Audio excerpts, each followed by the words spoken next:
Hello. Hi, everybody. Let's go ahead and get started.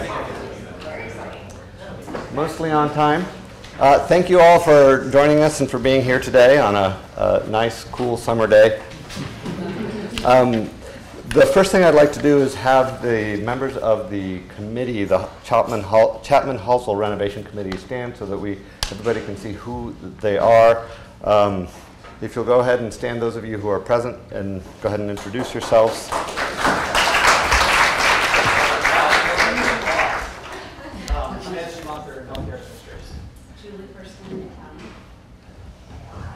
Gordon Ballblock, Director of Campus Planning. Lisa Jasinski, Academic Affairs. And Tim O'Sullivan, Classical Studies. And in addition, there are a couple of people who are not here. Bob Shearer in the School of Business and Katsuo Nishikawa in the CIE are on the committee but aren't here. We're going to give way in a second to the design team from Lake Flato, but before we do that, we wanted to say a few things about the program and where we are in the process of the renovation and the timeline.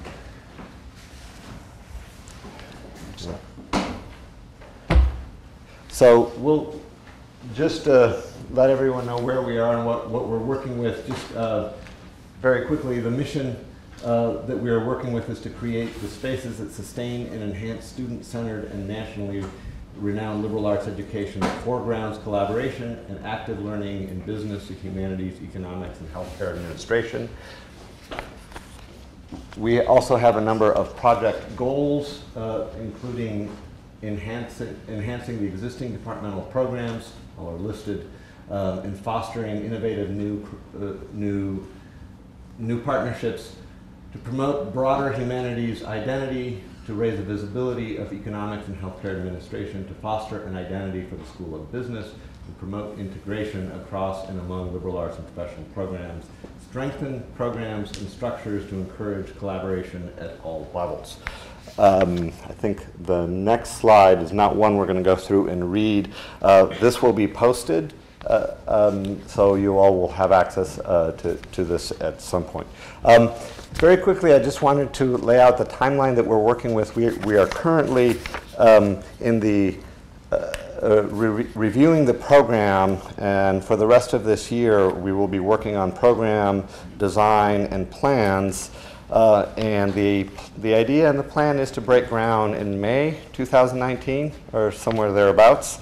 And after that, there's a 3-year period, the first year and a half of which will be focused on Halsell and a new addition, a new building. And then the next year and a half, the second half of that 3-year period, will be focused on Chapman itself. Where we are right now is moving toward the end of the program phase, and what we are doing today is part of that. We met with about 50 Trinity folk about three weeks ago with a number of the consultants with the Lake Flato team and a number of the consultants that they are working with to talk about ideas and work on programming and to think about what can be. And we are now, part of today's report is an extension of that, as well as soliciting some ideas as we move to closing the program phase of what we're doing and moving fairly quickly into design. And I think that's where we are in terms of our timeline. And without further ado, I think, is there anything else we? Well, just to give a sense of the afternoon, we're going to have a series of presentations on ideas that came out of that charrette, that group meeting, on designing spaces for collaborative work, for teaching, classroom spaces, office spaces, outdoor spaces, and at 3 points during the presentation, we're going to stop and have opportunities for Q&A. So there'll be ample opportunities for questions about what we've been talking about. And then at the very end, we're going to actually all have an interactive part where we talk about specific design ideas, not specific to the new project, but the kinds of variety of design ideas that Lake Flato has been working on, and we can react to those as a group as well. Okay? That's it. Thank you.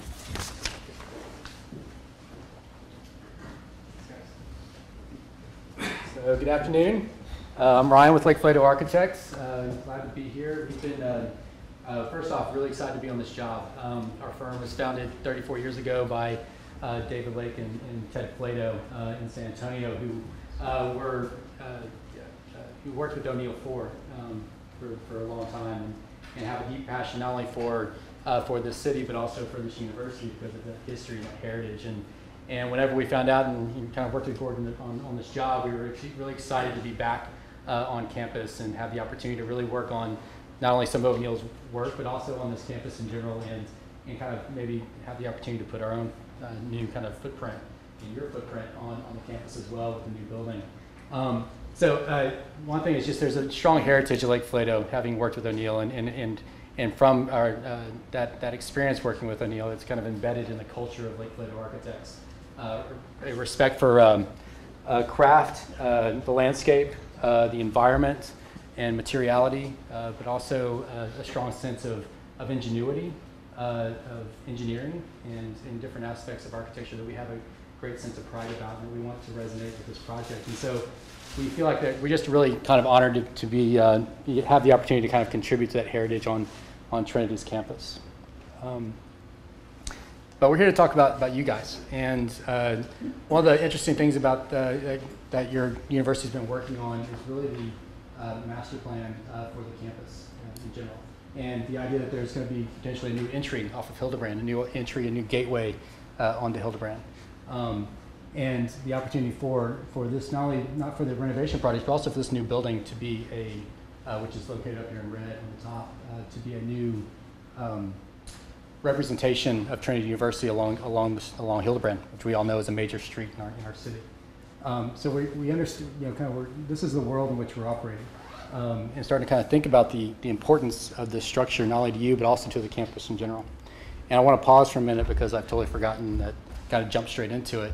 But the rest of our design team here, so Carrie, who's been working with the project, is really kind of key project manager, but also our principal in charge, Andrew Herdeg. So apologize, we usually do introductions at the very, very beginning, and I got thrown off by that. So that's our key team. So like Ruben and Tim mentioned, there's basically 3 components to this project. There's the renovation of Chapman, which is, we'll walk through its kind of opportunities here in a minute. There's also renovation of Halsell, which is a really efficient and effective building but has its challenges. And then there's an opportunity to really kind of think about a new building as kind of the expansion of these programs that is located potentially on the north end of Halsell and really frames a courtyard and kind of it creates an identity for a district, a humanities and business district on the north end of campus and on the north end of CSI. So we've been kind of, over the, a little bit of history here. We've been working on the programming piece for about, I don't know, maybe 4 months now, really trying to understand, make sure the program's accurate, kind of reflects your needs, also fits a budget, fits the kind of site limitations. And so we've been analyzing not only the program, but we've also been analyzing the context, where we're building inside the campus, its connectivity to the library, connectivity to CSI, connectivity to these outdoor rooms, whether it's the courtyard or this kind of pedestrian gateway on the east side of Chapman. We've really kind of been studying all those things at the same time. And as Ruben mentioned, about a week and a half ago, we had what we call the Integrated Design Charrette, which is basically a work session where we talk about your building and your program through the lens of several different categories. In this case, it had to do with pedagogy, it had to do with site ecology and daylight, but also building systems and so on. So we have a really holistic discussion about your building. And that's that's really what we want to summarize with you today. But from all those conversations, we've started to kind of infuse some of those discussions into an idea about where a program goes and how it's distributed throughout the building, and how those programs relate to not only the landscape, but to the rest of campus and building systems in general. So we're starting to produce sketches like this. But I want to kind of run through really quickly and diagrammatically through some of the big challenges and opportunities that we see with the existing structures and the campus. And the first is obviously, like I mentioned earlier, this opportunity for a new building and the 2 renovation projects to really create a district. The idea that these 3 buildings that we're creating kind of create a whole new district and a whole new campus in and of themselves that's on the north end of Trinity campus. And centralizing all of that and organizing all that around a courtyard, which is can be perceived in the north side of Chapman. And really the opportunity that tree canopy and that landscape offers to these three buildings in the way it deals with the campus edge. The other one is the Great Hall, which is one of the really wonderful spaces on campus. But it's tired. You know, it's been aged. It's had its day, and it's ready for a little bit of rejuvenation. But it's a really amazing space, and it's an amazing space not only because of its physical characteristics, but also because it's immediately adjacent to this wonderful courtyard that we want to create at the center of this district. So these images on the right are kind of spaces that infuse some of the character of what we'd like to see in that space. But the other interesting thing that's kind of evolved over the last few months is our understanding of the historical preservation strategies that are required for this campus and for this building. And so what we've discovered is that this Great Hall is a really amazing space, and it actually needs to be preserved in a lot of ways. It needs to be historically preserved to meet some of the obligations we've committed to for the historical designation of your campus. So there's actually some limitations to how we can respond to that space and kind of making it, revitalizing it as a space on campus. So that's a key challenge to our project that we'll be dealing with as we move forward. The opportunity with the new building is to resolve that challenge in a different way. So the new building actually doesn't have those historical limitations. So it actually has the opportunity to be whatever the Great Hall or Chapman or Halsell can't be.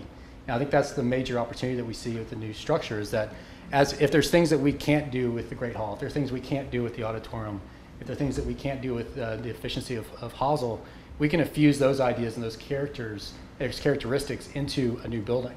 Specifically, as one of the advantages of this new building being on the north side of the courtyard is that it can engage that courtyard.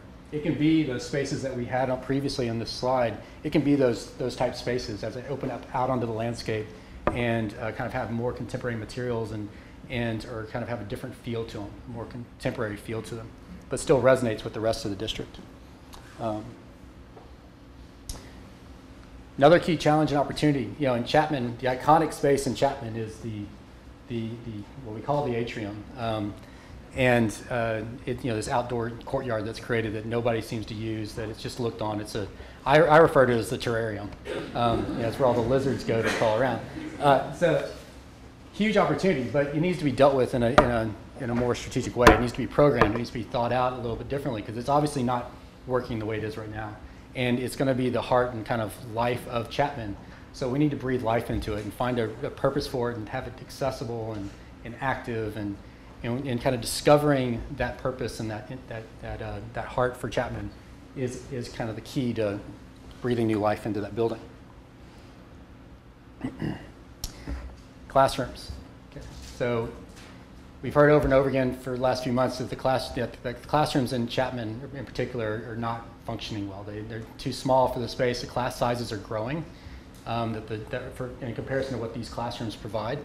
And so we've spent a lot of time, in fact, this has been one of the core functions of the programming committee, is to really, and the registrar, is understand what the campus need for classrooms are, not only in terms of space, but also furniture, technology, wall functionality, daylight, view. All these things are really important to the function of about a quarter of the program in this building is maybe consistent with classrooms. So it's key that we kind of discover that the needs of not only the individual departments, but also create classrooms that are versatile enough to meet the needs of the registrar and the rest of campus as well at the same time. So all these things, the complexity of classrooms, even though they seem like really simple things, can get really complicated very, very fast. And understanding those design requirements is key to our process. So officing, what is the office culture like? Is the office culture different for each department? Is the office culture kind of synonymous? There's different strategies about officing, open office, closed office. And so just the whole discussion about how we've been dealing with that has been really interesting, because each department, is it a suite? Is it an open series of offices that are accessible to students through hallways? You have a lot of different paradigms all across campus. and really kind of understanding the relationship at the core with offices. What we want to focus on about offices is what is the relationship between the professor and the student that you want to have. You know, are there barriers that exist there for reasons? Are there barriers that exist that we want to get rid of? You know, what that relationship is actually the key component that we want to kind of talk about and kind of understand. And obviously there's collaboration amongst faculty themselves. So here kind of the discussion about collaboration comes into play in interaction, which is extremely key to our discussion. I think this is the last slide that we'll talk about for just kind of existing opportunities, but what it reinforces is that, as I mentioned earlier, a lot of, you know, O'Neill Ford's architecture was really built a lot around a deep understanding for engineering and really kind of being smart about how buildings are put together, and specifically with structural systems. And a lot of that ingenuity, you know, was found all across campus. And what's going on today is there's a rise in interest in what we call heavy timber construction, which is the new kind of technology that's out there that really uses lumber as a kind of major building component for buildings, as opposed to concrete and steel that you see all over the country. Structural kind of wood systems have become, or are becoming kind of more prevalent for a lot of different reasons. Sustainability reasons, but also aesthetic in terms of connecting people to nature, what we term as biophilia, which is kind of connection to nature, whether it's wood or to daylight or to landscape. So there's a strong interest in exploring these systems as kind of a next iteration on the Trinity campus. And so the structural system and ingenuity of the building is another element that we find very interesting about the architecture for your building. And that's something we'll continue to be exploring. So Ruben and Tim kind of jumped into this a little bit, but I wanted to kind of talk about where we are in the process a little bit deeper. So we've really kind of been establishing a strong foundation of knowledge, foundation of kind of understanding the program, understanding personalities, understanding kind of interests, existing kind of building restraints, and in context, a lot of different things. So we have all these parameters that we've defined, right? And just, I think in the last week, we've really started kind of honing in on actual architectural design. So we're not here to talk about necessarily direction or show you sketches or show you imagery that represents architecture or design direction. What we're here to really kind of talk about is make sure that we've heard, or not make sure, but to communicate what we've heard specifically at the Integrated Design Charrette, which has more to do with Carrie will jump in a minute. And so we're going to, so we're going to kind of verify and get some more feedback on specific topics today. And then we're basically starting to design now. So the design process is really starting today, and we'll continue through what we call schematic design through the end of the summer. And so by the end of the summer, we will have some pretty definitive design direction about how these buildings are going to look and play out on campus. And so that's where we are. We're right on the cusp of really starting that what I call the deep design process in general, so that we can meet the deadlines that we have to meet for construction. And so Carrie's going to run you through just some bullet points about what we heard from the Integrated Design Charrette pretty quickly, and then we're going to stop after each. There's 3 sections. We're going to stop after each section and kind of have a broader conversation about clarifications of maybe what we communicated or general feedback. And so we're going to do those three segments, and then right at the end we're going to do what we call the image exercise, which means that we're going to give all of y'all kind of dots, good or bad dots, to basically pin up on these board walls up here to get a sense for what resonates with you and what doesn't. And so that's what we're really going to focus on today. And we'll summarize that image exercise by getting feedback. Everybody, please we'll kind of take notes and kind of get comments from each of you on why you felt things resonated, why they didn't. But I'll step aside for now and let Carrie kind of take on. So. Okay, so our workshop was broken up into 3 sections. Campus connectivity and site utilization, where we really focused on site. Then pedagogy and collaboration, where we talked about kind of more internal buildings and how we make it really functional for everybody occupying it. And then systems and resources, where we start to talk about structure and mechanical systems and what that means for people. So first session, we do a 20-minute presentation, and then we ask everybody to brainstorm and then come back with their critical ideas. So for site utilization and campus connectivity, we gave people the prompts. How do we unify the buildings and the district? How do we use the site and landscape to heal existing issues? How can we use the site to create an identity that's unique to this district but still a part of Trinity? And how can that site and landscape contribute to education? And we've got a couple themes under this. I will say these are really abbreviated bullet points. There are a lot more details that came out of this, so this is kind of our high-level summary. So first section in this is to unify the campus, so creating a better connection to the library. These buildings all feel a little isolated from the library now, so making sure that feels accessible. Creating a physical connection to outside spaces, so getting the Great Hall to connect to the courtyard, getting the new building to connect to the courtyard, making the atrium accessible, that kind of things. Reestablishing access to the balconies in Chapman that are kind of abandoned now. And then using landscape smartly to buffer things that we don't want necessarily the same connections to screen parking or Hildebrand. And then use food or beverage to help get people places. If it's creating a spot for people to have lunch, if it's creating a spot for food trucks, for coffee carts, doing things like that to really pull people into this new district. Heal. So the first thing, one of the things that we highlighted was creating a better connection to the neighborhood and to Hildebrand. So making sure the new buildings don't turn their back on kind of that campus edge, but really help to enliven it and connect to the community. Reference historic hydrology and ecology, so using plants and stormwater management that respect the site and what's been here in the past. Use native landscape and to preserve existing trees, and just create a nice habitat, bird-friendly, butterfly gardens. One of our quotes from the section, somebody said we should have a connection to a sense of history and place, which seems appropriate for this campus.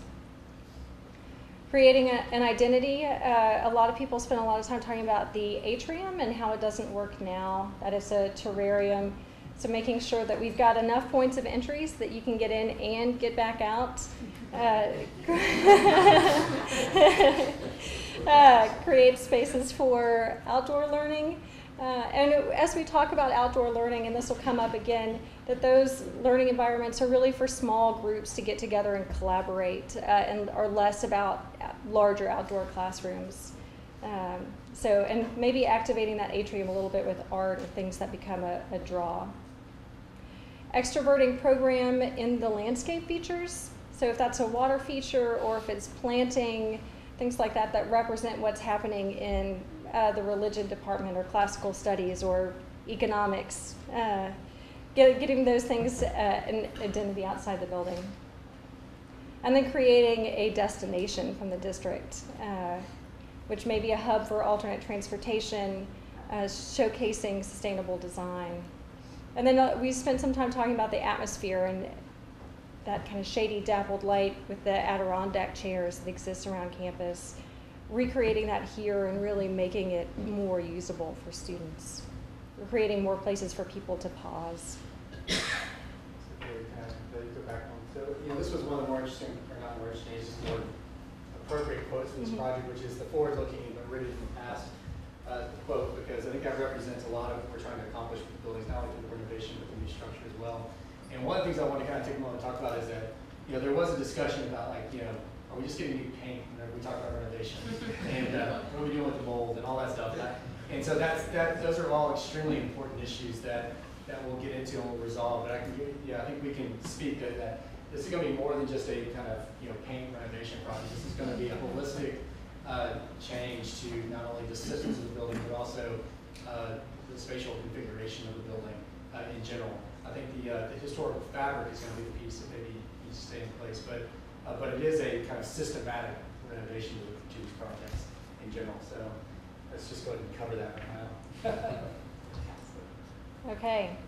And then education was our last theme for this section. So creating outdoor gathering spaces for small groups, using comfortable furniture with that, And where we could, I think, or where we can create a connection between interior learning environments and exterior if it's views and access to daylight. So that was the morning session, or the first session. So if there are questions about... Let's go back to the very first topic slide. Related to the site and how we're utilizing the campus, or that end of the campus. Parking is a challenge, as it is. I was just wondering if you could comment how you're going to increase parking, or is it going to remain static?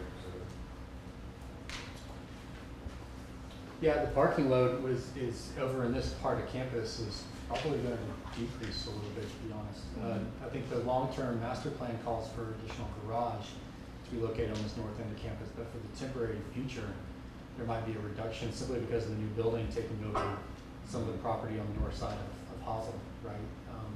So there's a time period where the parking will probably be impacted by the new building. I saw on the sketch of the new building that at least you have a parking lot on the other side of it. So is that? Yeah, we're trying to we will try to minimize the effect on parking. Absolutely. I mean, the parking over on the west side. Go back to the page here and find one. On the west side of the buildings will hopefully remain in place. Does that work? Yeah, but the lot on the north, we haven't studied how much impact we'll have on that. Anticipate we'll have some, and some on the east side of Halsell as well. So I don't know what the number is yet, but it's a good question because there will be an impact there. And another related comment that sometimes we get asked if the road is going to continue around or if we're going to lose that. We have to have fire truck access around the building, so the road and that connection between parking lots will continue to exist. Ron, was there any discussion about accessibility? ADA accessibility? Yeah. Absolutely. Yeah, in fact, we've already done an ADA review of the existing structures. So we've had our consultant come out and walk the property. So depending on what is there a specific focus in your I was question? thinking about people who come and can't get around. Absolutely. Mm-hmm. Yeah, so we are, that was definitely one of the first things that we've studied on the project in terms of our contextual analysis, and we're going to increase the accessibility of these buildings for sure. Getting from Chapman to Halsell is pretty hard now, so making sure that that connection works for everyone, I think, is a priority for us. Yeah. So we've been studying about strategies about elevators and ramp. We've been infusing that into our design discussion as we move forward. But if there's a specific area that you're really concerned about, that'd be helpful to know. I've noticed a trend lately between buildings to create bridges. Yeah. And I know there's talk of that between Chapman and the library. I don't see any of that between these three, and I assume that's intentional. No, it's not intentional. This is just a diagram. So the existing connection between Chapman and Halsell will stay. We anticipate will stay in place. There's no break there, and there will be a physical connection between Halsell and the new building. Okay. That's not shown here. Now, whether that's outdoors or through a bridge, or if that's an enclosed kind of connection hallway, that's all up in the air right now. I think you asked for specifically about the library, and I think our perspective right now, the bigger picture of your campus is there's a broader issue about the relationship between the library and adjacent structures just by the nature of the design of the library. And we don't think necessarily just popping in a bridge and slamming aside the building is necessarily the appropriate approach. And so we're trying to evolve the overall site strategy in relation to the library in a more holistic sense and come to a conclusion about what the nature of that connection is. Maybe a bridge, our suspicion is longer term, we're talking about the new front door of the campus. There needs to be broader landscape connectivity enhancements that hopefully will make that connection more meaningful rather than just a bridge. Yeah, the bridges have positive and negative impacts, right? Because they remove people from the campus level and activating the landscape and activating the interaction at the ground level. But they also provide really clean and protected connections. So we'll be studying that. One of the wonderful things about this building is that central gathering area on the bottom floor where lots of productive collisions, you've heard that before, right? Yeah. Take place. And I think especially since we're talking about in this building having fairly broad-ranging set of disciplines here, that making explicit provision for someplace people will be drawn to have those Right. collisions. Yeah. I would hope that's going to be there. Yeah, you said it better than I could. So magnets for activity and collisions, that we're constantly looking for ways to do that. Absolutely. Maybe would it be appropriate here to talk a little bit about the Great Hall? Yeah, I think the Great Hall is one of many elements that would be applied to do that. Actually, I would jump in, Tim, and say that each department has what we've kind of labeled as kind of an iconic space for them, whether it's the reading room or if it's a library. Each department has their own little kind of breakout hub space that is really unique to them. And because there's so many different departments, those are natural magnets for movement. And so we've been really thinking about how to strategically place those throughout the complex to really draw people to different places, but also be an outward expression of each department in a unique way. So that's one piece that's a magnet of activity. The Great Hall, so having critical mass of kind of large breakout spaces where students can interact, soft seating and so on, is a different, unique space, right? But we've also want to kind of introduce a different level of scale to that breakout, where you have not only kind of 6-person breakout rooms, and an individual soft chair in the corner, and then you have these kind of reading rooms, and you have the Great Hall. You start inserting all these different scales and all these different furniture types and different locations. You kind of locate them throughout the complex in the campus. You've created a network of collisions just through diversity. And I would also add that food, kind of adds to the magnet, where the coffee pot goes, where all that stuff, where the restrooms are.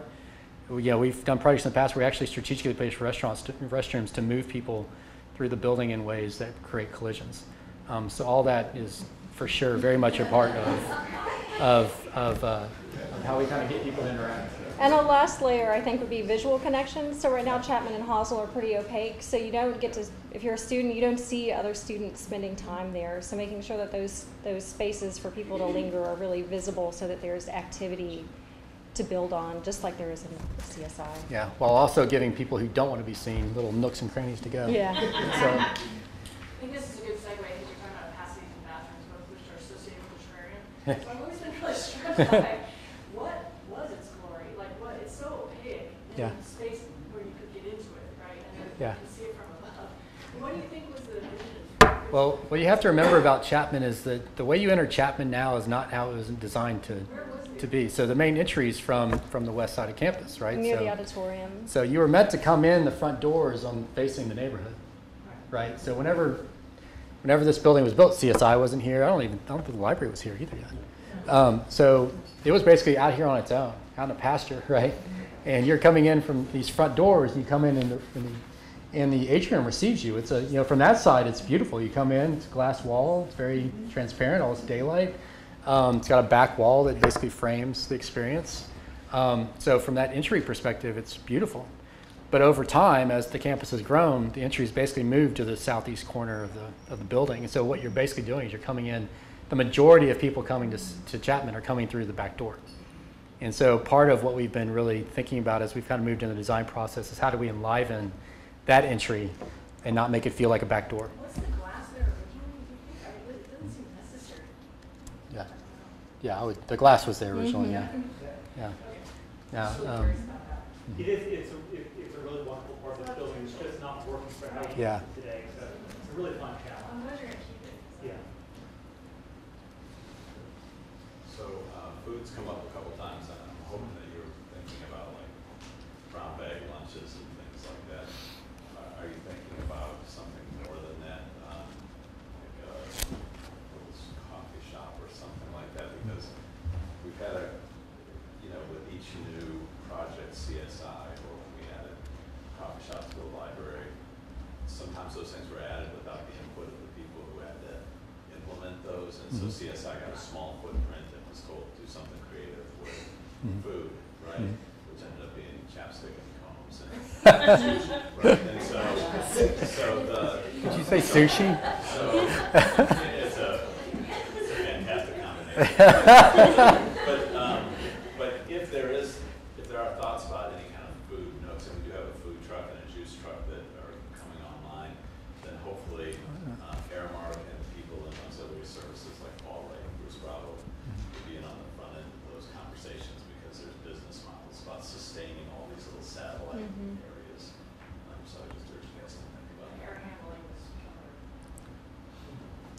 Yes, it's been discussed. I think it's something that's kind of waited to get traction from somewhere. We've talked about in every conversation, it's been small.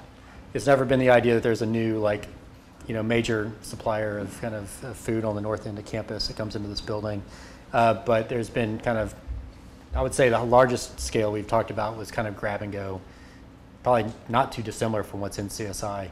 But we've also talked about placement of the food truck, of a food truck to activate the courtyard. That was discussed at this workshop. That was an idea that was thrown out there. We didn't, there's obviously a discussion about coffee and the role it plays. But we do understand that food and coffee make a huge difference in the culture of a building. So. Well, it could all be great, and it's not that far to go to the library for coffee. Exactly. But having something there would be fantastic. You just need to make sure that the people who have to implement it are part of it.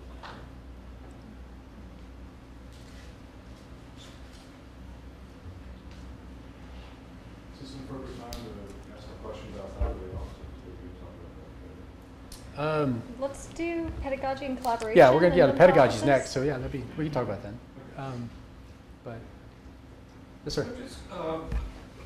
I don't really know what the overall plan for this is. Are English and modern languages going to stay where they are in Northrop?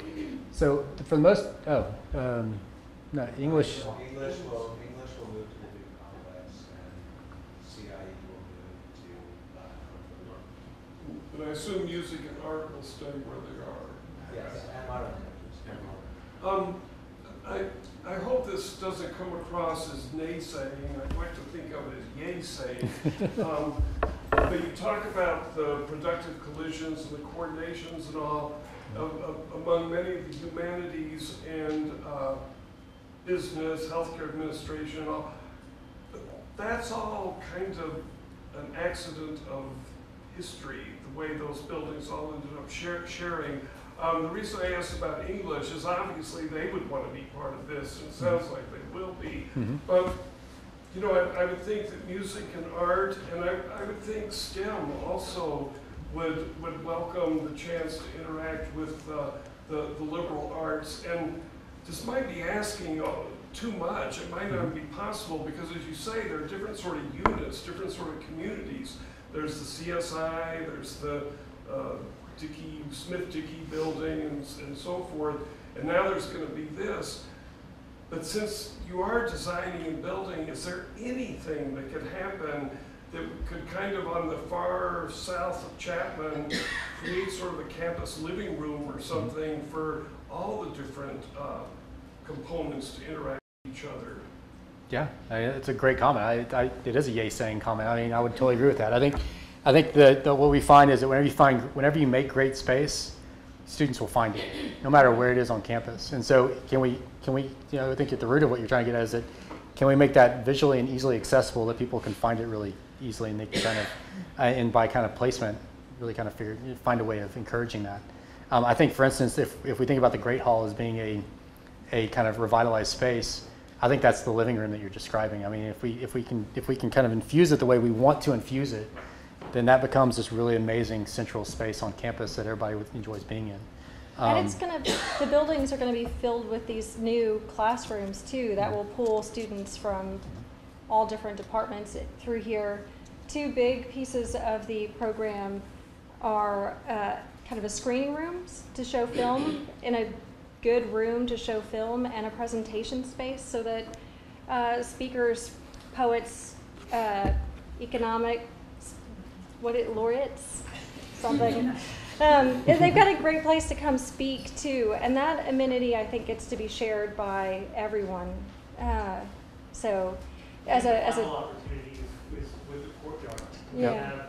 We have some wonderful outdoor campus spaces, and we have an opportunity to do something very unique and different here with porches and outdoor classrooms, outdoor spaces that maybe is not as well utilized on the parts of the campus. So hopefully we'll do a big draw in combination with food trucks, other events, things like that.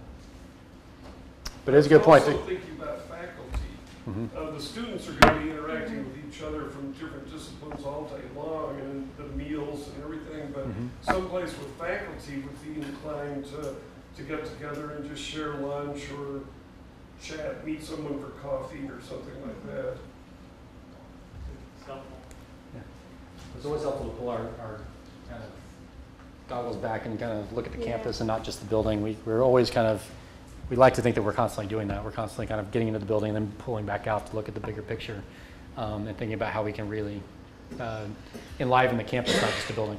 Just one more comment. I know that when the big cube, which I'm sure you've seen at CSI, that actually was constantly referred to as a space for the entire campus. I mean, certainly engineering does some of their design projects in there, but there's a lot of times when it's not being used for that kind of thing. And the hope was that the entire campus would make use of that. And I don't know that that's been totally successful. Does anybody have any insight by why that wouldn't have been successful? Is it programming? Is it the furniture that furniture? in there? It's wired down and cannot be moved. It came down to the furniture. Yeah, it was going to be a meeting space where people could go to a presentation. There would be a small stage. It could have small tables. You know, you could have like a dinner. It was going to be the atrium basically, and now the atrium's moved into the atrium, which is a much smaller space, and it's because of the furniture. It is used for campus-wide things like poster sessions and so, I mean, the furniture can be moved, the big things can be moved. You're talking about the smaller spaces. I'm talking about those pods that are wired into the floor. Yeah, you can move those. You just know that there's resistance to having them move because it's such a pain to have them move. And those pods feel very STEM oriented. So they almost give it an identity that almost makes it feel owned. So there's kind of a sense of like a visual sense of ownership that comes with it. There's also a machine shop, so Yeah. if somebody is using a drill, it's Yeah. not. You can have one of them. Cool. All Yeah, right. it's good stuff. Okay, great. Pedagogy. Next one. That's our All segue. right. Hit it, Carrie. So this one, similar format, a presentation, brainstorming session, present back to the group. And we had a really quick section in this one at the very end just to talk about what we call biophilia, but what we want the spaces to feel like and how those create a healthy environment for everyone, access to daylight, views, material. So our prompts for the session, because it was a lot about the program spaces, how do we keep architecture from getting in the way, whether it's teaching, whether it's collaborating in your offices, meeting with students. How do we create sticky space for students and for faculty and staff all around the buildings? And what qualities do we assign to those spaces to make them the most successful? So one of the really strong themes was to create a diversity of engagement. So to create a lot of different scale spaces, especially because it's the humanities, economics, healthcare, school of business, there are a lot of different kinds of learning, both in groups and as individuals. So making sure we had spaces for people to sit around and talk, to gather around tables, to be individuals, and then access to whiteboards and technology. And letting those outside the classroom spaces be visually connected so that there's a real momentum of activity in the building. A lot of the conversations revolved around creating eddies so that there were spaces to be smaller groups that were a little bit more secluded but still visually connected to make it comfortable for students to really linger. And then to showcase student and faculty work. And maybe that's spaces for display, maybe it's just breakout rooms that are a little bit more extroverted. Flexible and adaptable was another theme that was discussed a lot. So making sure that the building not only works today, but works, 50 years from now.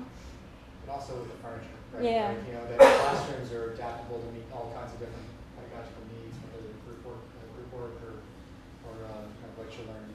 Yeah. So that the classrooms support a range of teaching styles, not just from teacher to teacher, but also within a class so that it can switch from lecture to group work within one class time, which needs square footage. So we're having conversations about right sizing those classrooms.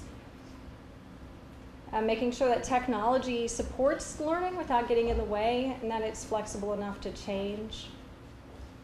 And even in kind of outside the classrooms, making sure that there's a range of furniture at different scales, and that it's movable so that it can get rearranged to suit different student needs.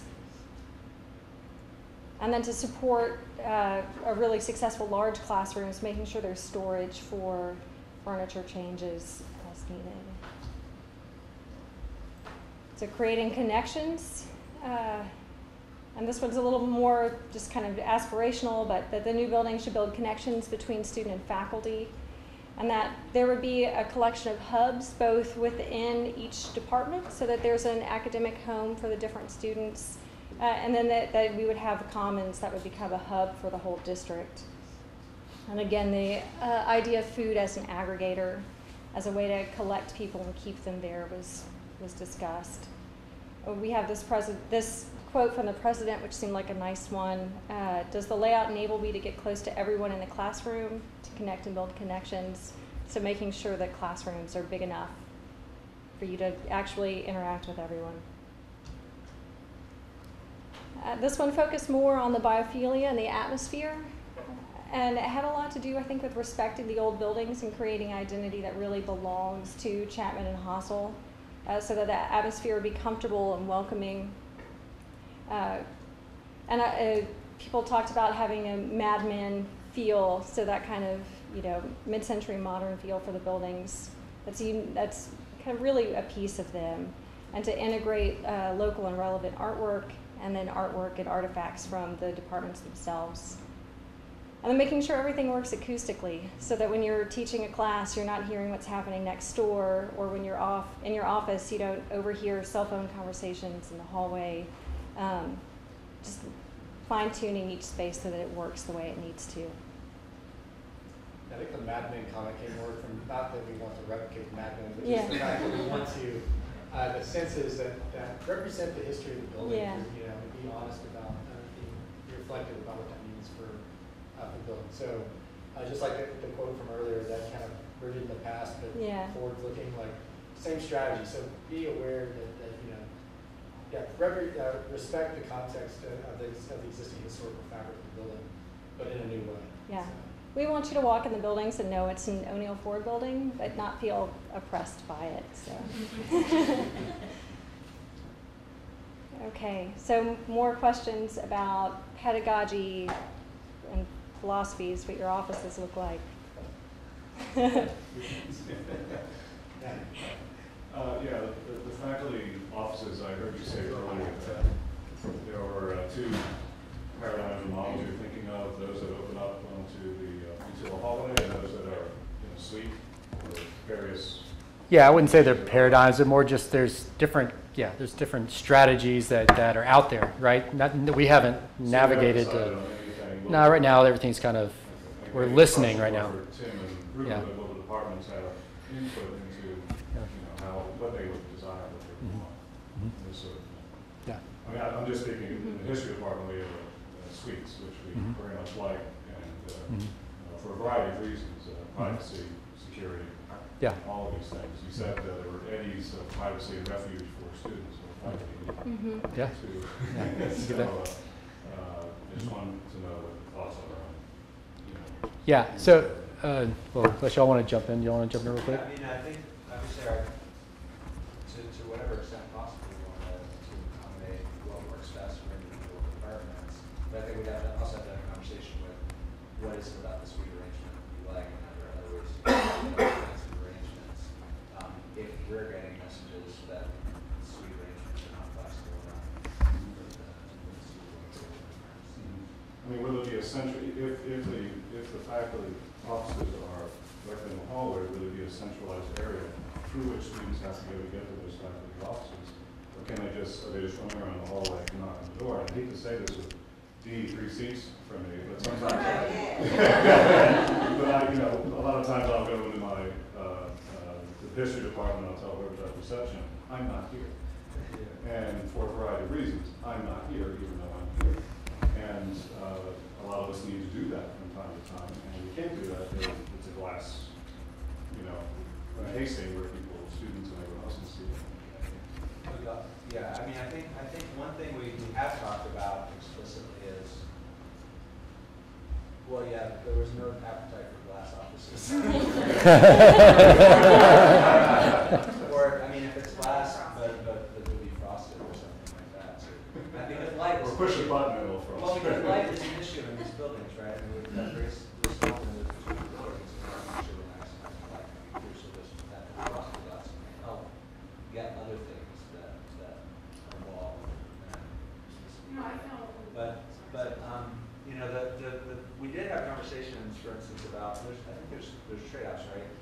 We in our department have a real open door culture, but you know, our doors are always open if we're there. On the other hand, I think it's partly because we're in this nook and we're not in that very active hallway, and it's relatively quiet. And leave those doors open, so we're very conscious of these kinds of trade-offs that we're talking about, but we haven't made decisions. I found an inherent tension with the trends in architecture going to open floor plans. And a lot of architects want to see a more open floor plans, and faculty wanting to have sort of the option to just disengage if they need to contemplate a variety or whatever. And we have a lot of open door going on here, so that is a really difficult. It is, I agree, and there are other tensions too. We've heard we want departmental identity and cohesion, and conversely, we want connectivity with the students. And breaking down silos. And breaking down silos. So I think this is just going to be a process. The other piece that we haven't mentioned is we're working with existing buildings to a large extent. So we will take some time and we'll talk to people, and we just need a little patience and a little collaboration to make it work for everyone. A little creativity. It's not going to be a simple solution for everyone, but we hear all these different, sometimes divergent impulses. And the last thing I would say that we've heard very out there that I think we could preserve with either model or office arrangement is exactly as Andrew said. I think departments both want to preserve some sense of, you know, this is the home for our majors or something like that, while also, you know, not building up walls around the office and keeping people out who aren't department, right? So I think there's ways of creating that kind of departmental identity that you know you're in the ministry department and you're in this area, and that's going to be an important thing for us So the decide to do no matter what the arrangement is. So the departments could be different, like we have, you know, chemistry has suites, we don't. So you're gonna there's gonna be latitude for that for every department. Yeah, I don't know. Yeah, I think there is. I think inherently in the building there'll be different levels of just natural engagement, whether you're on the first floor versus third floor, that sort of thing. And so as we work into basic diagrams of where departments are, we can talk about levels of privacy. As we get into distinct areas, we can talk about circulation patterns and visibility and things like that. So it'll be a step-by-step process to solve this. Excuse me, will the departments, I mean, will you be visiting the departments as a whole, or do we have a department representative on the whole? We've been working closely with chairs, so every step that we have taken, we have communicated with chairs, and continue to do so. And to be clear, we're not holding back information, but what you're asking for is a step that has not happened yet. Yeah. And so but we're certainly working closely with the chairs, and that's not going to change. You know, one thing that we're starting to talk about that didn't make it into here that we've talked about extensively, because we just didn't do it at the workshop, was the quote that, you know, everybody wants to be on the tour.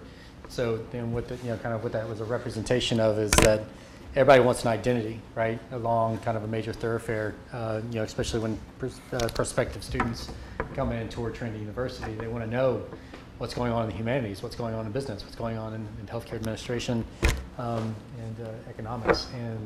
And so that was another key element that like we were talking about earlier about these kind of connections that happen through the building in these iconic spaces. Finding a way to have those outwardly expressive and on the tour was a key kind of contributor to how we're thinking about program placement throughout the buildings. So that was the other, just wanted to add that. This has to do with glass, but it has to do with buildings and our whole environmental system. I work at Dickie Smith, and my building's responsible for large bird kills, especially during migration.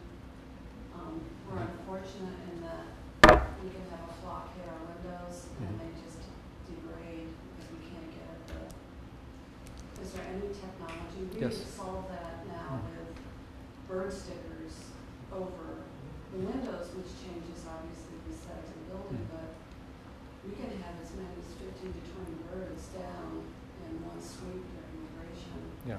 That was These big glass windows are problematic. that was actually mentioned in the charrette as a thing that needs to be fixed. So there are technologies. There's bird strike glass that changes the reflection so that they see it and don't run into We'll it. be using that. We will be making a building that doesn't kill birds. I think whether or not it's that minimized, whether or not it's that glass product or not, but there are technologies. So I think it's an issue that we can address. The condition, can I ask you real quick, like the condition you're talking about, the worst case scenario where you're talking about, can you describe what the building looks like at that location? Yes, most of the bird kills happen on the north side of the building. Okay. They happen from an enclosed courtyard is one of the worst. You know, the central courtyard, they get in there, and then as they start to lift off Okay. and out, they'll just strike that whole set of windows. Okay. But they also strike the open window on the north side that faces Lori Auditorium. Okay. But, I mean, we have decaying birds there now. But they're hitting large expanses of glass, not Yeah. punched openings, right? I have to show you because we put Yeah. stickers. No, I think what we're getting at is that there's strategies for minimizing that. You know, one is that, you know, punched openings usually aren't the main problem. Usually it's large expanses of glass. And so like Carrie's mentioned, there are technologies we can use on those large expanses of glass to help minimize that. And it was something that you're not the only one bringing that up, so it's something we'll continue to take care of. And then So. just the last thing you talked about, artwork in these big open spaces. One thing that's happening in Northrop is that a lot of artwork is not light stable, right? And so we're losing major pieces of work to fading. And that maybe in the process of we're thinking about art being a building plan, if that tapestry goes in, maybe that window has some kind of protection on it to preserve. Because we have some really amazing pieces. Yeah. Could that be part of the thought process? Yeah. I'm enjoying the conversation. Yeah. We know we have limited time with you all, so we want to make sure we. I think we're fine. There were comments about the classrooms in particular. Yeah. So are we going to lose classrooms if you expand the size of them?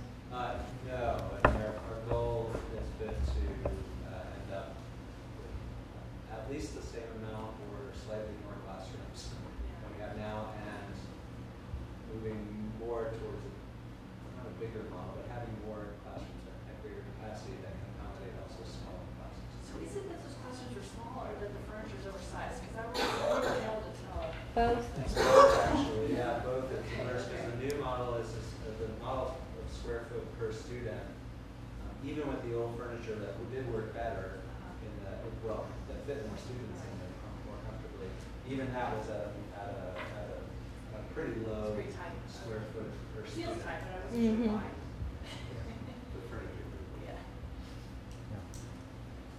Yeah. In terms of classrooms, if any rooms in the building will be dedicated computer workstation rooms, when our building was built, the architects convinced us that it would be good to have them somewhat mobile on casters, and that has not worked at all. We're actually proposing a renovation right now to get the tables fixed, because there's wiring issues, things come unplugged, and it's no one's ever reconfigured the room, but this is for a dedicated room that just has workstations. Well, that is helpful here, because I think our model has been, and obviously from the registrar's point of view, they want those rooms to be as flexible as possible, so we think not just accommodate classes that require computer setups, because then they'll be used less often. So is there a model of, for instance, having storage with laptops, everything ready to go, and laptops being coming out? Now, laptops, that would be a different matter. Okay. And you might use the Wi-Fi network or something. You wouldn't need wiring. But I'm talking about desktops where they are actually physically wired and connections come loose. Right. And no one even deliberately moves the tables, but they move, and it's not been a good situation. The direction that we've been heading in order to allow maximum flexibility of these classrooms is to go more toward laptops and either carts or something on that end of the spectrum. We've talked to some of the folks who would be the heavy users of a classroom like that, and that seems to work for our needs. We don't have a heavy computer needs. Yeah, the main thing is if you have a class, and this might say affect business more than it would history, I don't know, but if there was a class where you needed certain types of high-power statistical packages that weren't available to put on laptops, but the university had a license. So you probably want to talk with some of the software users about that too. I think that's really important because our computers and our carts are off. Yeah. We're trying to live the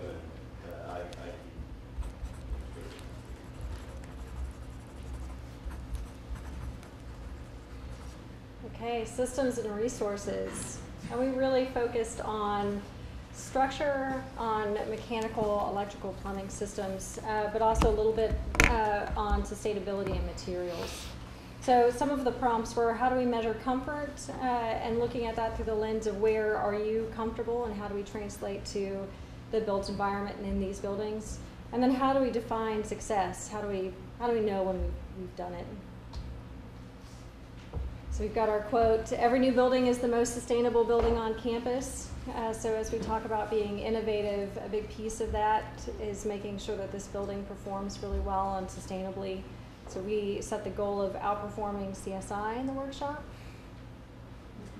And as for innovation, exploring innovative structural systems, which is the mass timber Ryan talked about earlier, and then radiant systems as an innovative way to cool and heat the buildings more efficiently. And then using different rating systems to evaluate how sustainable the project is. So using ASHE standards, using LEED standards, but also opening it up to... Yeah, there's a whole bunch of metrics or different kind of certifications that we just use to benchmark our process. I mean, the certifications are one thing, but all we're really trying to do is just kind of check ourselves against other, kind of systems across the country, see if we're on target. But that's deeply embedded in our architectural practice. We don't, certification's great, but it's not required to really achieve what we want to achieve. So we'll be benchmarking ourselves against other strategies. Healthy. And our quote for that one's I want to breathe. So folks in Chapman, that's for you. Shout out. So a big goal is to create a healthy and comfortable work and learning environment. So that might be individual thermal comfort controls in office, finding some way to control what temperature you are, controlling HVAC, acoustics, and then addressing air quality and mold issues. And that's not just dealing with kind of how we're delivering fresh air and how we're dehumidifying it, but also how we're taking materials out and putting them back. Education and transparency of data fell under kind of our sustainability theme. So making sure that we have performance data and that we're sharing it in a really transparent way. Involving the campus sustainability committee, so students, faculty, staff, if there are people who want to champion that and support different parts of it to get them involved. And then finding ways to extrovert it. So we talked about solar PV. This, I think, would be the first building on campus if we were able to do it. So to make it really visible and start to tell a new story. And then doing some of the things that CSI did with extroverting stormwater management and creating a really beautiful landscape that deals with stormwater in a healthy way. District scale systems, so that we're not just talking about it as 3 different buildings or as just these 3 buildings, but making sure that we're thinking about the whole campus. A piece of that is setting the goal that the new building will have a net zero energy impact on this district. So the power use, the water use wouldn't change for this district. Once there's a new building, it would be the same as when it was just 2. That's kind of big picture. Yeah, so we spent the afternoon just talking about performance stuff, about how the building functions and its efficiency, and this might really resonate with some of you might not be that interested, but it's really important to us to make sure that we're creating really highly performing sustainable buildings that not only use less energy and water, but also, like Carrie was mentioning, talk about healthy environments and environments that engage nature and so on. So what are some of the priorities or challenges you guys perceive in the project? Mm-hmm. Are we seeking a LEED status, or do we not know that yet? So right now the goal is we're not really going to focus on the certification, but we are going to focus on is we're going to kind of benchmark ourselves against LEED. So absolutely we'll be tracking what we're achieving based on LEED, but we're not really pursuing the certification itself right now. But we'll be using LEED, we'll be using ASHE, we will look at WELL and Living Building Challenges, other if you're aware, there are other certification processes that we'll be looking at to basically guide us in the design process. Does that answer your question? So, yeah. So, as y'all are well aware, I'm sure we just got our National Historic Designation. Yeah. Congratulations, everyone. Yeah. How does that affect the type of materials or the sustainability practices that you're able to implement, especially if there are design restrictions or any other kind of original materials rules that you'll need to follow under that designation? So the campus-wide designation isn't too restrictive. What's restrictive is the fact that we're pursuing tax credits for historical preservation as part of Chapman and Halsell. So when we're doing that, that becomes really restrictive. And so everybody should be aware that that's a major funding element to this project that will have financial implications, but it also have implications on what we can and can't do aesthetically throughout the building. So we can't just go in and start gutting everything and putting back, what's in CSI. Like that wouldn't work. That doesn't work in this application because we're dealing with a historic building. And so really it's less the historical designation of the campus, which has more to do with the exterior envelopes of the buildings for the most part, not all of it, but it's the tax credits that we're pursuing. And it's not a small number, it's a substantial number of the budget for this project. So.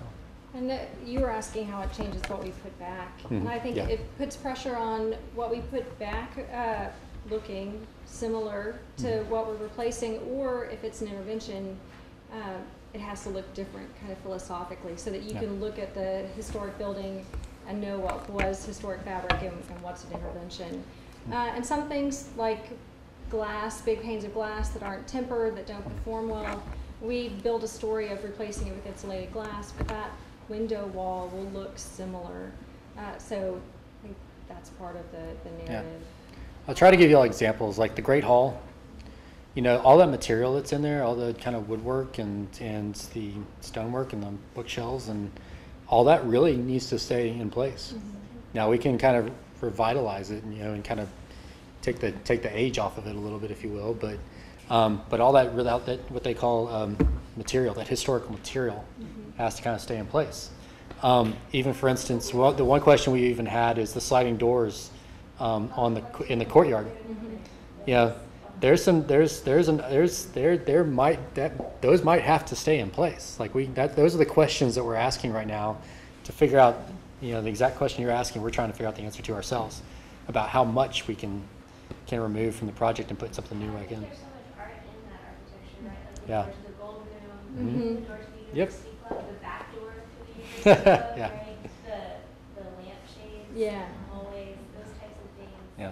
I'd love to see those still have a place, Yeah. regardless of what Yeah, Mm-hmm. and it's headed that way already. You had another. I'm just asking the windows in the Great Hall as well, like you were Uh-huh. talking about, that's clearly a limitation, if you want to face the courtyard. Yeah. Those are off limits. So the idea right now, what we've been kind of assuming and thinking and pushing as an idea is that those windows would actually become doors. So what we're looking at is lowering the sill down so that you can actually engage the courtyard and walk out onto a patio, walk out onto a court space that, yeah. Yeah. Exactly. It becomes an entry and an event space, right? And so that's, yes, And for interventions like that we think are really important, it just becomes a story that we have to craft. And so there's a language about how O'Neill Ford buildings face courtyards so that we can make interventions that are still really true to the history of the building and the architecture. And the missions, right, of courtyards. Yeah, right. yeah. So just as long as we can craft the right story, we can make interventions where we need to. Yeah, we can't fight those battles on 20 different fronts. We have to prioritize our interventions too. Yeah. Part of what makes an O'Neill Ford building an O'Neill Ford building are the features that Lynn Ford put inside the building. Yes. To what degree are you going to try to mimic or incorporate features that have that Lynn Ford feel? Because a lot of those are real heavy and stuff, and when you look at a lot of the new designs, they're much lighter. Yeah. And so there's kind of a conflict in aesthetic there. Yeah. I think the answer is that we have a desire to, and we haven't defined it yet, but there's definitely a desire to kind of infuse that into the vocabulary of the building. You know, where it kind of comes up, you know, we don't want to just replicate it either, right? We want to bring the sensibility to the building without just copying it everywhere, right? Because I think it is a special moment. In order to keep it a special moment, you need to make sure you don't just copy it all throughout campus, because then it stops being special. So I think there's a balance that we're going to be looking to infuse, and really kind of, I would actually use the word hierarchy. We'd use those moments in kind of really important spaces throughout the building. But yes, absolutely, I think there's a desire to bring those textures and those geometries and patterns to the building. And the nice thing is that there's a lot of the existing Lynn Ford fabric that's still there and has been taken really great care of. So we've got a good starting point. This may be a broader question, but we struggle with signage and wayfinding on this campus. And so I'm hopeful that as you guys design these three buildings, that it's probably a detail that comes later, but we need help. Yeah, that was brought up several times as well. So yeah, it's a good point, both externally and internally was brought up. So yes. One of the big challenges at Chapman are the 2 floors above the Great Hall for economics and business and healthcare administration. And the challenge is they were designed to be inaccessible because they were stacks all over. And the mechanical systems are all added much later, the elevator 15 years or so, plumbing also. And it really kind of challenging to see how you integrate those and make them part of the whole space and make them functional. Again, are there thoughts on this? Yeah, no, it's an instant challenge you pick up. It's got low to floor to heights. It's got, you know, really poor egress issues that it's got to deal with. It's got one restroom, you know, in the whole floor. And it does feel disconnected. So yes, I mean, those are. I think right now what we just stated is that it's not that it's that it's more focused. It makes more sense as officing space than it does student-centric space, simply because of those characteristics you just mentioned. And really focus the student-centric spaces on the lower 2 floors of all buildings. Just diagrammatically is kind of the general approach that we've kind of assessed. But we've also been talking about opportunities to link those floors with a stairwell or some kind of vertical space that at least infuses some kind of connectivity between all of them. So we're well aware of the problem and trying to find a solution. And letting the second floor, I think, really open up and become a gracious entrance to those 3rd and 4th floors, so that it gets to extrovert some. Yeah. So yeah. Is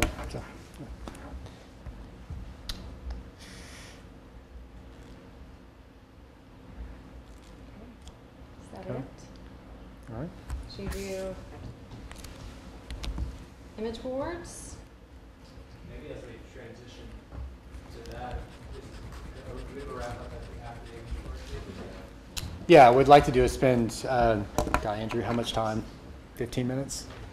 15 minutes, like just everybody kind of, because they'll probably be in groups because there's enough people here that, you know, can't have, 60 people up here in front, so we probably do a couple of groups. And but yeah, everybody kind of tag some stuff, and then just like we've been doing with the conversation, people will ask people to kind of give their opinions on some things. So, Sticky, how many of these do you want to pass out?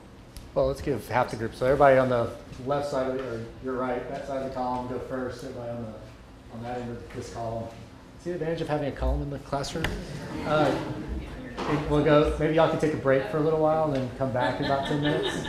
So, I know. That's okay. Yeah. All right. Okay. So what we want to do last is we want to do an image exercise. So we've got, we'll pull this up, and we've got 6 boards up here that are organized around different categories of topics, right? It's pretty loosely, right? Don't read too much into them. What we're really asking you to do is just kind of walk around, walk in front of these images and see what resonates with you and what doesn't. And then if you could, just keep note of why it resonates and why it doesn't. And what we're going to do is red, bad, green, good. So I'll handle that. But just take a couple of these on each board and kind of pick what you like and what you don't like. And sometimes, to be honest, what you don't like is far more useful than actually than what you like, because it's easier for us to understand and kind of get to the bottom of what you don't like in general. So don't be shy about the reds either, just because we're not trying to lead the witness too much up here. We might be testing you actually, so you might be tested. And we'll have folks up so here. there might be things we want you to put red on.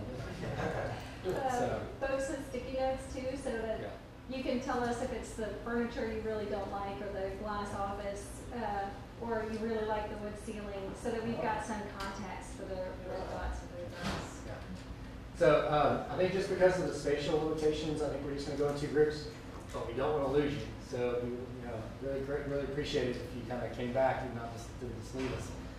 So why don't we let this group go on a kind of bio break for a little while, and then we'll start over here up front. So we'd like to have this wrapped up in about 15-20 minutes, and get your kind of topics at the end. Okay.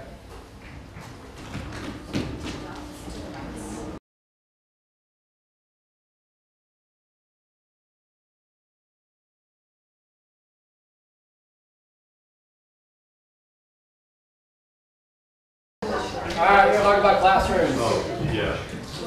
So, anybody want to, probably the board that has the most attention, so we're going to start there. Sure. So, classrooms. Anybody want to elaborate on what they saw, did not see, wanted to see? And one thing I should clarify with all these boards, these images aren't proposed solutions. These are just feelings. These are just kind of reactions. These are not meant to be, oh, we're proposing that room for your building. It's simply, like I said, we're testing whether or not certain things resonate with you or don't. So, does anybody want to elaborate on feeling about this board? No? Yeah. Not necessarily what's on the board. What I like the more flexible things that allow for both lecture and for group work. And I see some people didn't like it as well, the square tables that you can move the tables around and the chairs around. Was flexible in terms of the pedagogy that we use now and that we might use in the future, whereas the more traditional lecture halls where fixed seating doesn't allow for anything but a traditional lecture.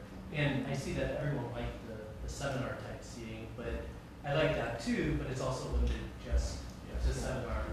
The tables seem too big and the space too small to make it anything other than what it is.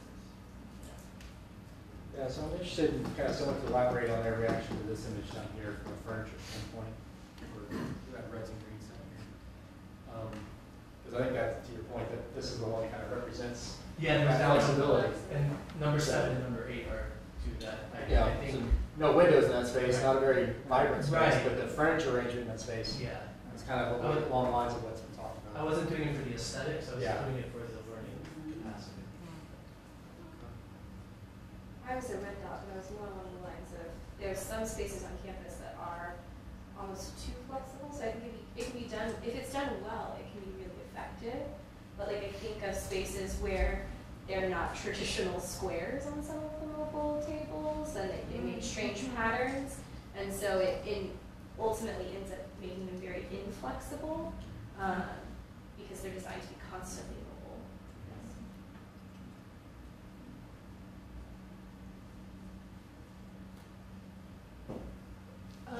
There's a tendency toward high ceilings, and I think that's aesthetic. But functionally, I think that swallows sound and makes the space impersonal. So in some of those images, I find the amount of air, just the amount of ceiling is kind of, it's just non-functional pedagogically. And occasionally, I think it's great for impact and like a wow factor, but not very often. Okay. For the existing buildings, we probably won't have No. So we know where you're going. So I didn't like number 4. I thought it looked very generic. I felt like that could have been a classroom anywhere. I did like number 9. I felt like the open space gave it like a connection to the exterior, which gave it a kind of specificity, which I liked. I also liked the detail in the ceiling, which is just kind of interesting. I really like the chairs in number 4, if I'm seeing them correctly. They have wheels, right? And you can put your stuff in that tray, and then if you have groups that need to break out into other groups or share that information. I didn't like the space as a whole, but I really liked that chair. It seems to be a somewhat controversial space, how that space is configured in number 4. Does someone want to give a differing perspective on that? Let's understand what, if there's room for this type of stuff. I think the door entry is too small, the entry into the classroom. Okay. And also, the quality of the walls, when you look at the quality of number 9, you have the one where it's smelling, right? It's very inviting. A sparse wall. These walls are very claustrophobic in number 4. It's a small opening. It feels similar. Yeah. This feels natural. Yeah. Engages landscape. It feels synthetic. I think, Ron, we had one more. Yeah, based on past experience with this building, it's possible for a classroom space to be too decentralized. So yes, we want to make collaborative learning possible, but if there isn't just the front of a room where the instructor is and where everybody can kind of turn and focus, and at some point, everybody's going to hate it. Okay. So your response to that was no hierarchy, but generally the seating configuration and collaborative nature of the configuration would work if there were more hierarchy. Great, thank you. That's helpful. That's helpful. So in terms of that space as well, I agree with Dwayne in terms of the lack of centrality, but also a thing that might be complicating the collaborative use of that room itself is there's more storage space than workspace in a way. The space underneath the seats bigger than the space where they put their stuff. And so making sure that you have a place to put the stuff you're using during your class is very important.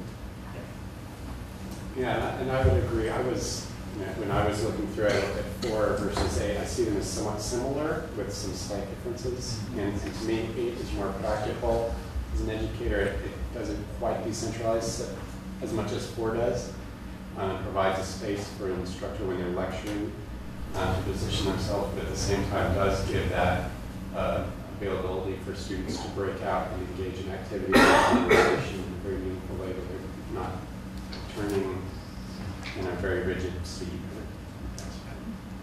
Yeah, and in our conversations today, 8's kind of more of the functionality that we talked about today.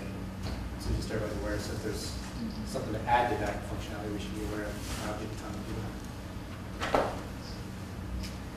Okay, so I want to try and prioritize with the time we have. Just we're going to skip straight to the Commons Board, which really talks more about kind of student activity, student commons or student and faculty commons, engagement, and those type of spaces.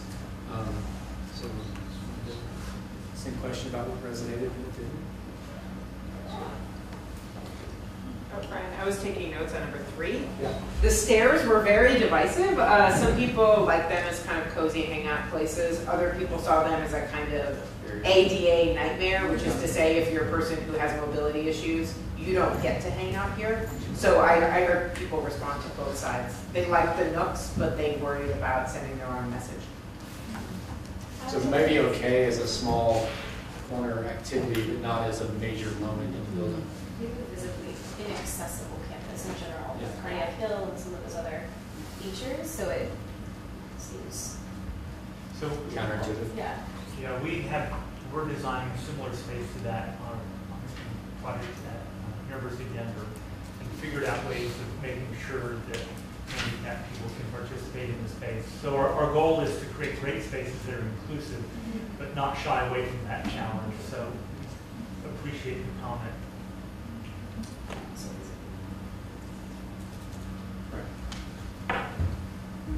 Right. Visibly inaccessible.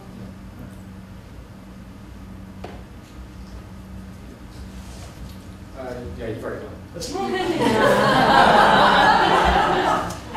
Measure One kind of reminded me of CSI, and I'm hearing in these discussions a lot about this district wanting to have its own identity.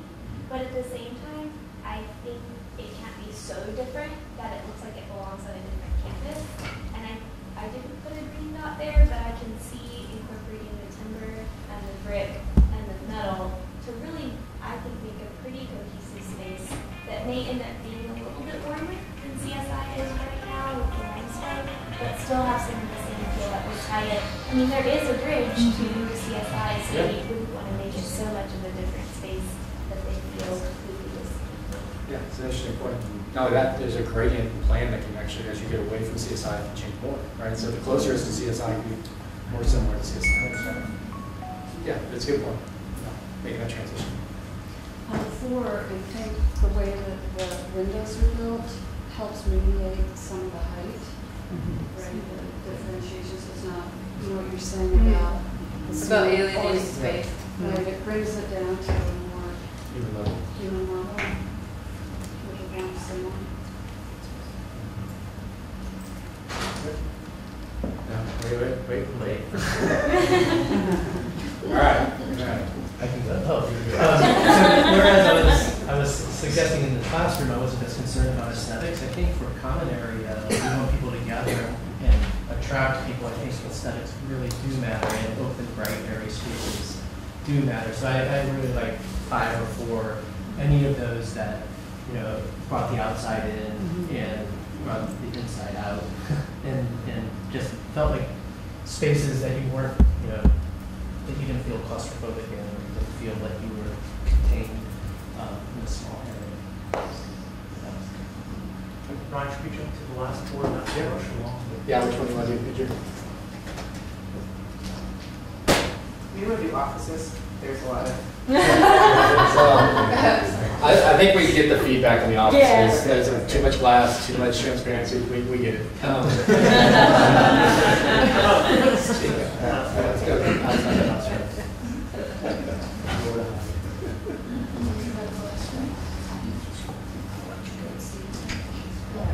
So this is a continuation of the previous board, but really it basically talks mostly about scale. It's less about materials and spatial experience. It talks about scale and furniture and so on. So yeah, so these look like everybody's on the same page, at least about what they liked and didn't like. Yeah, so. Except for this one's got some conflicting guns. Anything Stark seems to be getting really poor reviews, so which is good. What Tested. What does the note on number 9 say? I'm curious. Design seems out of place in San Antonio. No, because it looks like a log cabin. That would make it out of place, yeah. But there is an idea that you could brand different meeting spaces to different kind of functions and to help create identity. So, yeah, not for Paul Bunyan, but maybe there's something for religion or a different department that makes sense. I would like to expand on this image on the top right, because it is something that could or could not happen in this building, and there's positive and negative reactions to it. So, does anybody want to elaborate on negative reaction to the image? I feel like it's a closed off space in a giant open space, and that perhaps the open space could be more collaborative by having low, like it could still be individualized by having low dividers or something that doesn't go from floor to ceiling, because the way that looks or seems to function, maybe it builds the hallway a little bit there on the right, but it isolates that group from what's going on around it. If the intention is to collaborate, I don't know, I wouldn't feel comfortable entering there and then leaving. It would feel like it was a private space, even though it's in an open environment. It's very forced in that space. And number 10 down here, this is this image right here. People want to elaborate on what you liked about that? I'm comparing the number 10 and number 13. I like number 10 because there are less rooms, at least rooms in the library. And the 13, I didn't see doors in the further room there. The rooms closer to the reader looks like there's no doors, nothing, so the noise from the next person may interrupt the person studying. So I would recommend more rooms there instead of. Yeah, so one of the things that we've been studying is the proportion of open collaboration space and closed collaboration space. What spaces are outdoors, acoustically enclosed, and what spaces can actually be part of the building, just as kind of overflow space. So, this image actually represents a little bit of all of that, right? So we want to provide diversity of raised counters and bars, like you see across campus. We want to provide spaces that are kind of tucked in and still have, you might still have a door that's kind of closed on. That's why I was asking about this image. There's rooms that feel enclosed but aren't enclosed. That could be another piece. And so this is really trying to get all that diversity that you're talking about. But we need a mix of all that, right? And but where that mixture falls, is it 60-40? Is we're just going to continue to play with that until we find the mix for y'all. So, yeah. There's a bunch of red dots on 8. Yeah. I don't know if it's just because it's a video wall, or if it's the seating, or the darkness, but if a video wall is done correctly, it can have a really awesome effect. So I don't know if it was just on a video wall, or people are against the video wall, or just the way that was pulled off. So implementation of it is really cool. So comments for the red dots? No video wall, or just a better space for your video wall? Or was it something totally? Yeah. Something. I think this is. Yeah. I was a red dot on the video wall because of those stools. Stools. It breaks out. Yeah. The comment here is it looks like CNN, which is a perfect. I love whoever did that. It does look like CNN. Yeah. So it's not supposed to feel staged. And so I think to your point, there's ways of doing that setup that don't feel that way. And it's good to hear that the things that are resonating with you is engagement of kind of natural materials, engagement of the landscape, and connectivity amongst each other, and not starkness, not plastic, we're definitely picking up on the kind of concept. So we're getting close to the end of our time. Are there any kind of final kind of things on the tip of anybody's tongue that they want to talk about? Okay. Great. Do you plan to have open sessions like this going throughout your process? We are available for them, yes. So we'll defer to the programming kind of direction, programming team. We'll be available to engage on as well. In your presentation, you mentioned the possibility of water features, but I don't see any here. Is that really something that's being considered? Yeah, we'll consider it. It's going to be, it's part of the fabric of the campus, so it's something we want to consider. And this district deserves an element of itself. Now, whether it's 1 or 2 or 3, we'll figure that out. But we will kind of look into it for sure. Absolutely. And we did talk about ideas for how it can represent the programs that are inside the building, kind of a charrette. So there's some interesting ideas about that as well. And then we'll have the movie original one, the statue and that stay. On the west side of Chapman. Right now, we don't have any current plans of moving it. That doesn't mean it won't, but we don't currently plan on moving it. But we know it's been discussed being moved. We just haven't taken that into account. So I'm conscious of people's time. So any questions that might arise, maybe we can deal with informally after the session. But I did want to, on behalf of the committee, thank Andrew and Ryan and Carrie for organizing this.